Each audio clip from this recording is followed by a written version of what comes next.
സംഹരിക്കുക എന്നുള്ളതാണ് പറയുന്നത്. അപ്പോൾ സംഹരിച്ചിട്ട് ഒരു കലശത്തിലാക്കും. ആ കലശത്തിലാക്കി ശയ്യാച്ച കിടക്ക, ആ കിടക്കയിൽ കൊടുത്തിട്ട് ഇരുത്തും തന്നിട്ട് ശിരസാ വഹിച്ചിട്ടാണ് കൊടുക്കും. അപ്പൊ അതൊക്കെ ആ നേരത്ത് കാണാം. അതിന്റെ ശിരസിലൊരു ഹോമുണ്ട്, അതാണ് ആ കാണുന്ന ഹോമകുണ്ടം. അതേപോലെ ഒരു പത്മിട്ടിട്ട് അവിടെയാണ് നാളെ ഭഗവതിക്ക് വേണ്ട പൂജ. നേരിട്ട് ആ കലശത്തിന്റെ മേലേക്കും പൂജ ചെയ്യാൻ പറ്റില്ല, അത് തന്ത്രിക്ക് മാത്രമേ ചെയ്യാൻ പറ്റൂ. അപ്പൊ വേറെ ഭഗവതിക്ക് വേണ്ട 3 നേരത്തെ പൂജ ആ മണ്ഡലത്തിലാ ചെയ്യുക. മണ്ഡലം എന്നാ പറയുക, അതൊരു പത്മൊക്കെ ഇട്ടിട്ട് ഒരു അഷ്ടമൊക്കെ അവിടെ കാണും. അതേപോലെ കുംഭേശൻ, കർക്കരി, ഇതൊക്കെ ഇതിനെ സംരക്ഷിച്ച് നിർത്തുന്ന ആൾക്കാരാണ്. ആ ശയ്യ അതിനെയൊക്കെ സംരക്ഷിച്ച് നിർത്തുന്ന ആൾക്കാർ. അപ്പൊ അവിടെയാണ് നാളത്തെ എല്ലാ കാര്യവും.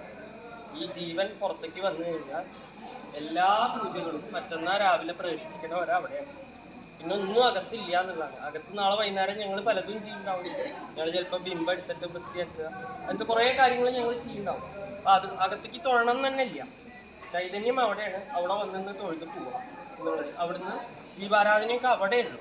ചിലപ്പോഴേ നമ്മൾ ചെയ്യുള്ളൂ. അവിടെ സംവിധാനം ഉണ്ടെങ്കിൽ അതേപോലെ ചെയ്യും, അല്ലെങ്കിൽ ദീപാരാധനയൊന്നും ഉണ്ടാവില്ല. അപ്പോൾ എന്താ ഇപ്പോൾ നമ്മൾ പ്രാർത്ഥിക്കാൻ പോണെന്ന് വെച്ചാൽ ഇതൊക്കെ നാളെ ചെയ്യും ഞങ്ങൾ. അപ്പോൾ അതിന് ഭഗവതി അനുവാദം തരണം. അപ്പോൾ അത് ഒരാൾ സമക്ഷമായിട്ടാണ് തന്ത്രി ഇത് പ്രാർത്ഥിക്കുകയാണ് ചെയ്യുക. അപ്പോൾ ആ പ്രാർത്ഥിക്കുന്ന നേരത്ത് നിങ്ങൾ നല്ലോണം വിചാരിക്കുക. അത് കഴിഞ്ഞ് കഴിഞ്ഞാൽ നിങ്ങൾ ഇന്നലെ നമസ്കരിച്ചപ്പെട്ട് പറ്റാവുന്നവരെല്ലാവരും നമസ്കരിച്ചു.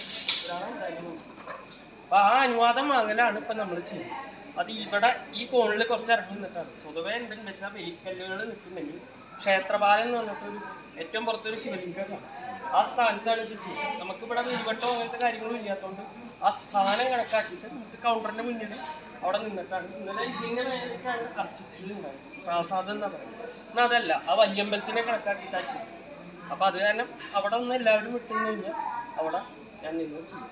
ഇതാണ് ഇതിന്റെ പൊരുള്, വേറെ ഒന്നുമില്ല. അപ്പൊ അതൊന്ന് മനസ്സിലാക്കുക, അനുവാദം കിട്ടുക എന്നുള്ളതാണ്.